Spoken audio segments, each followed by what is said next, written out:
Hello everyone! Today I'm excited to share 6 delicious donburi recipes featuring popular fried dishes from all over Japan.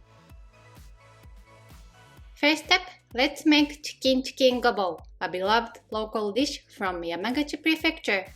This dish has spread from school lunches to the entire prefecture, becoming a true soul food for Yamaguchi residents. I'll share the fun story behind its creation later. To start, let's prepare the edamame, an essential ingredient for this dish's vibrant color. Since it's summer, fresh edamame is readily available at supermarkets. You can also use frozen edamame if you prefer. Rinse them in a colander to remove any debris. Then add a generous amount of salt and mix well with your hands. Rub the edamame together as if removing the tiny hairs on the surface. The step is optional since we'll be using the peas for the dish, but I did it to also have some plain edamame as a snack. Boil the edamame in a pot of boiling water for about 3 minutes.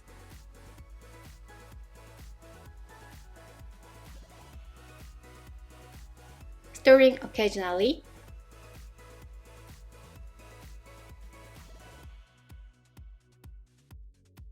After 3 minutes, drain the water and set aside a portion for today's chicken gobo recipe. For the remaining edamame, sprinkle salt while still warm. And enjoy as a snack with your favorite beverage. We pair it with beer. Edamame for today's bowl of rice should be removed from the pot like this.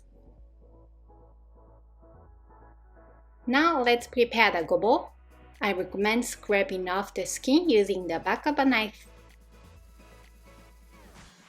If you can't find gobo, feel free to substitute it with other vegetables like potatoes or carrots. Cut the gobo into thin diagonal slices. Soak the sliced gobo in vinegar water to prevent discoloration. Next, it's time for the chicken. Remove the skin, leave it in on its fine too, and cut the chicken to bite-sized pieces. Season with salt and pepper. Then lightly coat with potato starch.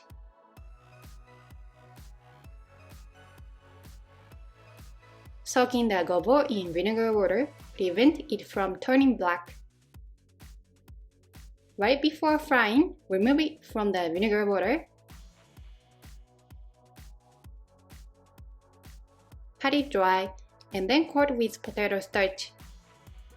Gobo has strong fibers, so it's best cooked by frying, as we are doing today, or by long simmering in stews. Placing the gobo and potato starch in a bag and shaking it will evenly coat the pieces. Fry the chicken and gobo in oil.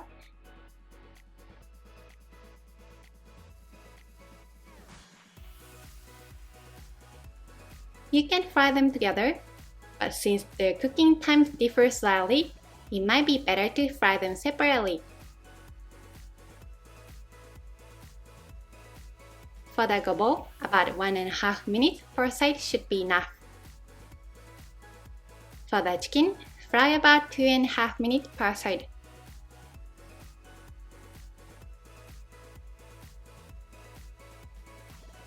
Fun fact, the origin of this dish dates back to around 1995.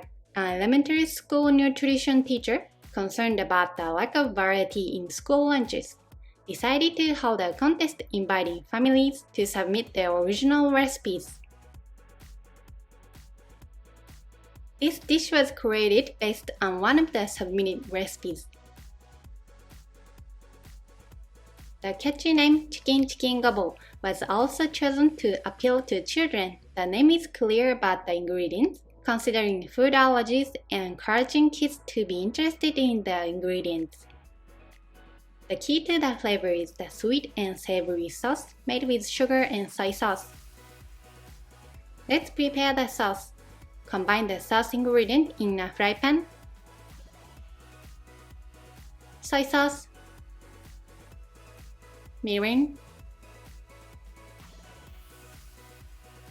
sake, and sugar. You can simplify the sauce by omitting the mirin and sake and using only soy sauce and sugar. Bring the sauce to a light simmer. Then add the fried chicken and gobo and toss well to court. The combination of gobo and chicken is simply divine, especially when fried like this. If you can find gobo, I highly recommend giving this dish a try.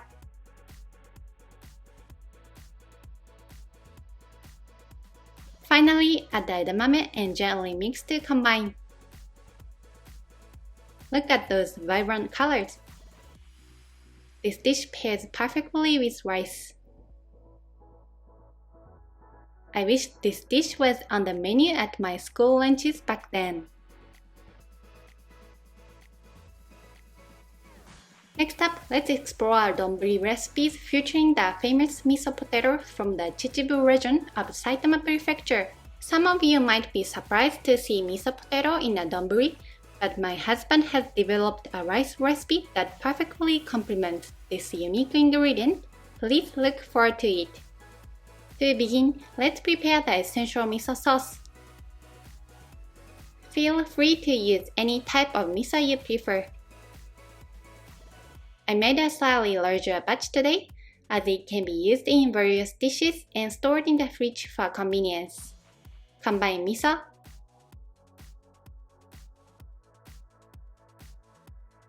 mirin,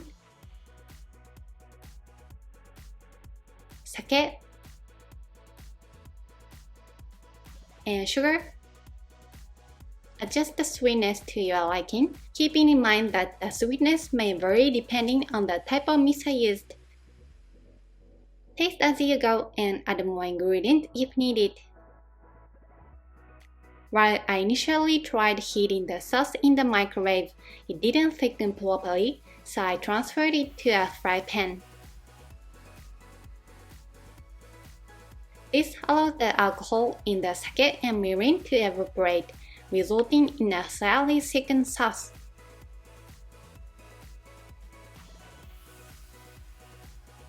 Once the sauce reaches a smooth consistency, it's ready. Before using the potato, let's prepare the rice. My husband suggested using ginger rice, as plain white rice might not pair well with the miso potato. I was skeptical at first, but the combination turned out to be a harmonious delight. Here's how to make the ginger rice. Thinly sliced ginger and aburage. If you don't have fried tofu, you can use just ginger. Combine ginger, aburage, and water in a fry pan. It's best to turn off the heat before adding the seasonings. I added a bit more water as it evaporates during cooking. Add the sake, soy sauce, and pinch of dashi powder. Mix well and stir fry until the liquid is absorbed.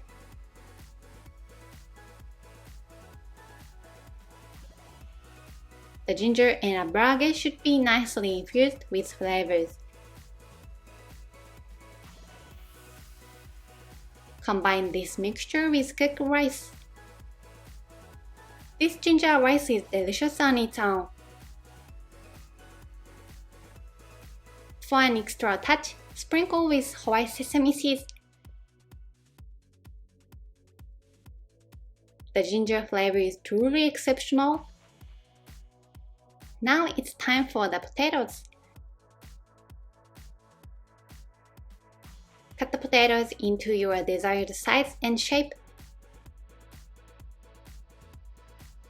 Smaller pieces will cook through more evenly. Prepare batter similar to tempura batter. Combine flour, potato starch, and water.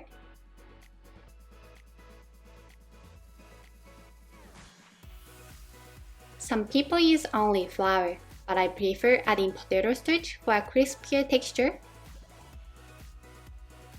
Dip the potato pieces in the batter and fry them in oil.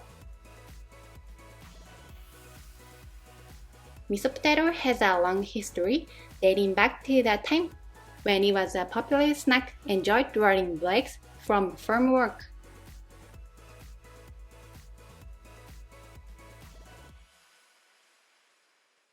There are accounts suggesting its existence since the 1950s, and some reports even claim it was eaten before the war.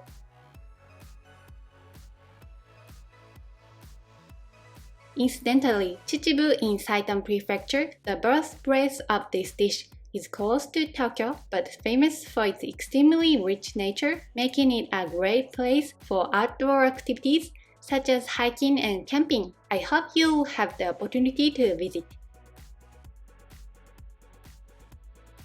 Once the potatoes are golden brown and crispy, arrange the prepared ginger rice in a bowl. Start with the fried potatoes.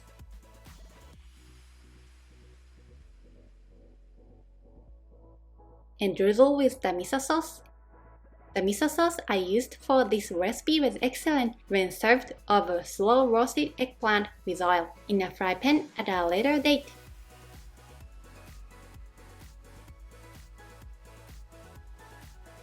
Next up, let's delve into the world of Tare Katsudon, a local dish from Niigata Prefecture. Unlike the classic Katsudon with egg, Tare Katsudon offers a distinct flavor experience. I encourage you to try and discover its newfound deliciousness. Begin by preparing the pork cutlet similar to making a regular tonkatsu. Season the pork with salt and pepper. Tare Katsudon often uses thin pork slices, and some establishments even use cut other than loin. I purchased loin pork for this recipe. To prevent the pork from curling up during frying, make a few incisions along the edges.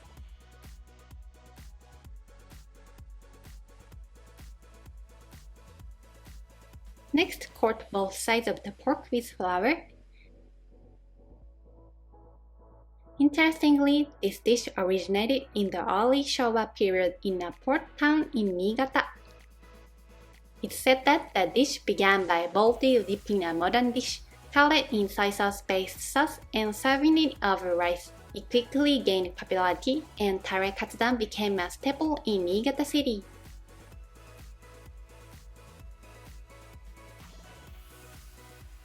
Now let's prepare the batter.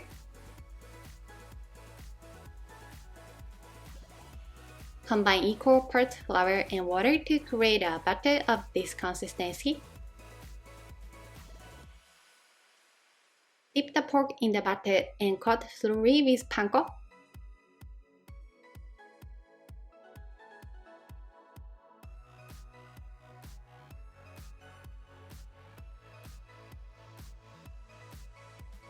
Fry the pork in oil.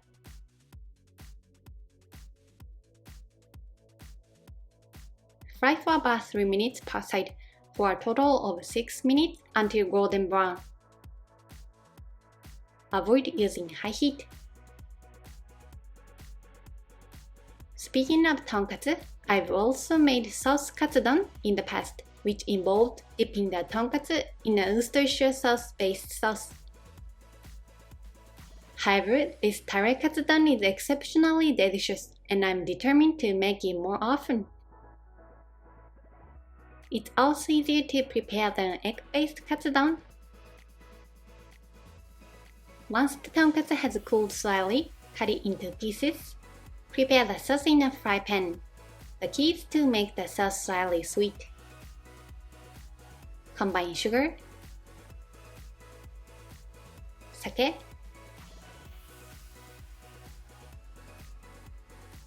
mirin, soy sauce, and dashi powder, and mix well.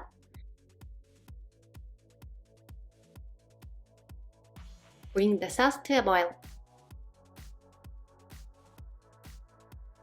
Then reduce the heat and simmer for a while. Dip the cut tonkatsu into the sauce. You can also dip the entire tonkatsu without cutting it. Place the tonkatsu on top of cooked rice. And the dish is complete. Drizzle a little more sauce over the top for perfection. I served it with pickles.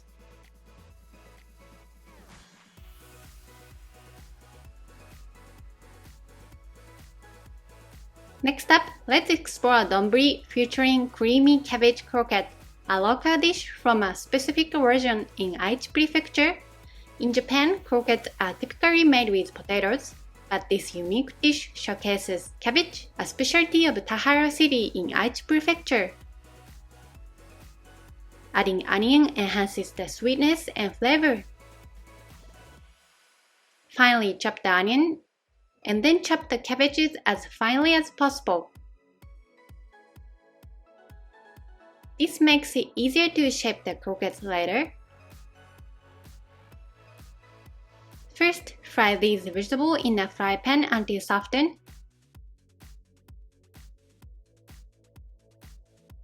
I used a little olive oil for frying.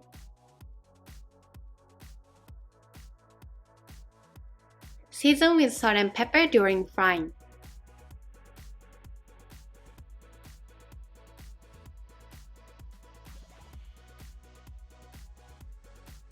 Fry the onion until it becomes translucent and slightly changes color.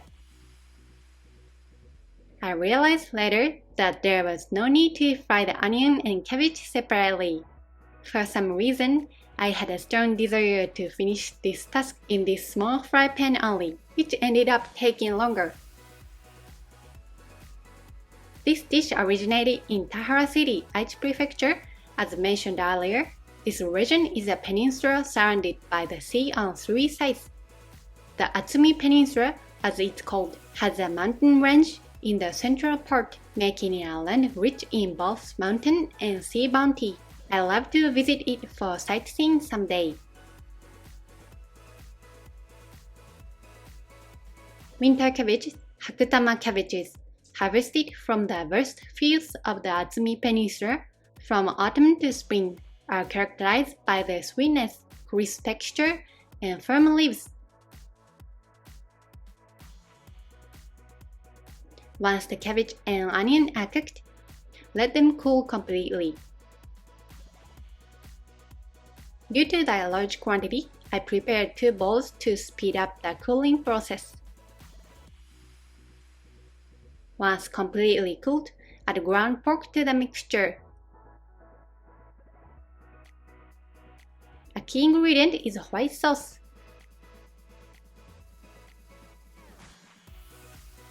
Add salt and pepper and mix well. I've made croquettes many times before, but this was my first time using white sauce in combination with a generous amount of vegetables. I was surprised by the result, but it turned out absolutely delicious. Once well mixed, shape the mixture into small, round balls. Smaller balls are easier to fry. Traditionally, these croquettes would be dipped in butter before coating with panko. However, due to the ground pork and white sauce, the surface was sticky enough for the panko to adhere with the butter. If you prefer a thicker panko coating, you can still prepare butter. Fry the croquette in oil. Fry for 2 to 3 minutes per side.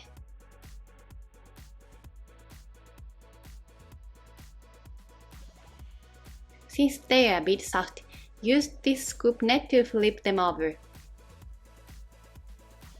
Speaking of the Atsumi Peninsula, in addition to cabbage, this region is famous for various agricultural products, such as greenhouse melons, broccoli, and tomatoes. I love to try the melon from there. Reducing the amount of white sauce slightly might have made the croquettes hold their shape better, but that's okay. My husband, who has tried all the croquettes I've made, said this one is his favorite. I guess he liked the white sauce. I ended up placing cabbage on top of the rice, even though I used a lot of cabbage in the croquettes. Tonkatsu sauce is the best pairing for these croquettes. The yellow side dish is pickled daikon radish. Next up, let's explore Negi Miso Tempura, a local dish from the Hida region of Gifu Prefecture. This unique tempura recipe is surprisingly easy to make and offers a distinct flavor compared to traditional tempura. I encourage you to try this new way to enjoy green onions. First, thoroughly wash the green onions and cut them into diagonal slices. In a bowl, combine miso paste and a small amount of mentsuyu to thin out the miso. For those who don't have mentsuyu, I use soy sauce, mirin,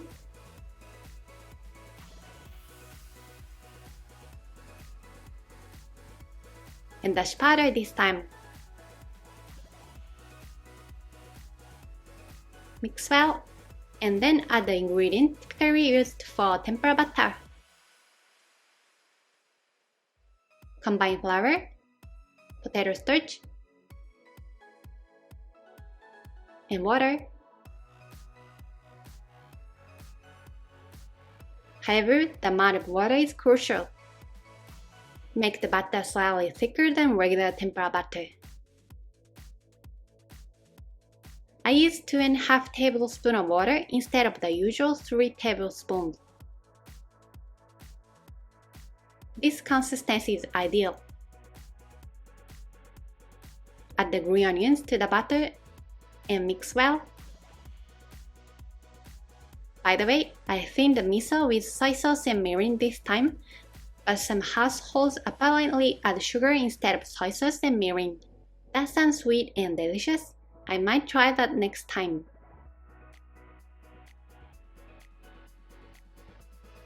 Now it's time to fry the tempura. Scoop up a saleable amount of butter with a spoon and gently drop it into the hot oil. Fry for about 2 minutes per side.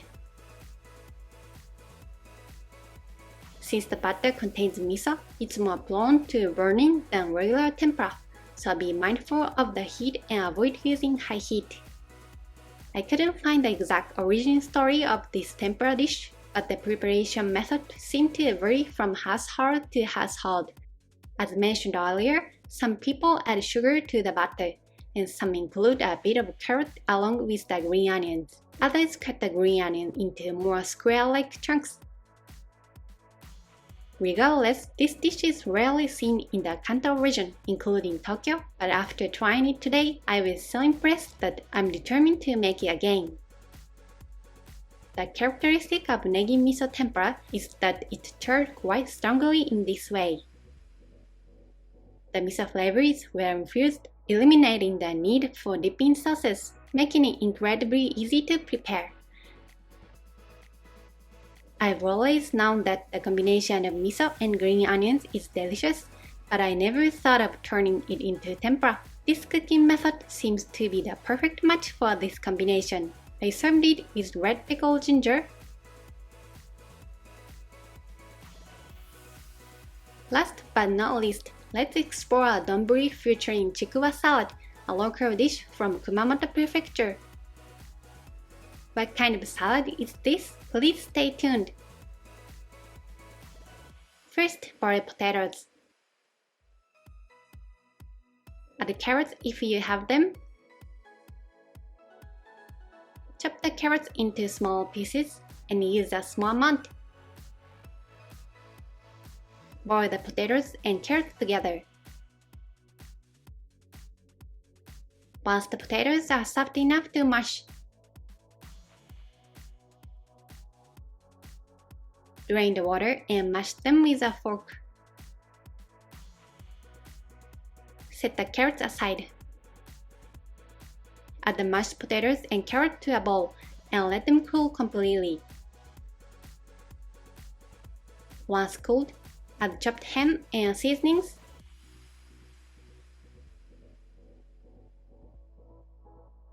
Combine mayonnaise, salt and pepper, ramen pepper, sugar, and rice vinegar. Vinegar is optional. Mix well. That's right, this is a classic potato salad in Japan. This combination of potato salad and chikuwa is called chikuwa salad, a local dish. Chikuwa is a type of boiled fish paste in a stick shape. It has a strong umami flavor and a springy texture. By the way, it has no fishy smell at all. Stuff the potato salad into the chikuwa. Make a slit along the length of the chikuwa to make it easier to fill. Fill the chikuwa with potato salad as shown. Coat the chikuwa with flour. By the way, I used a thicker chikuwa this time, but there are also thinner types available. Those might be easier to eat. Prepare the usual tempura batter. Combine flour, potato starch, and water.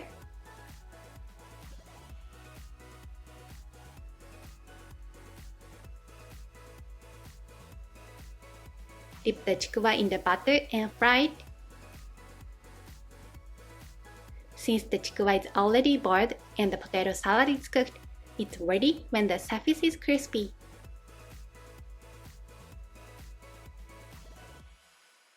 Rotate the chikuwa to ensure even crispness. By the way, this dish was developed by a side dish manufacturer in Kumamoto Prefecture.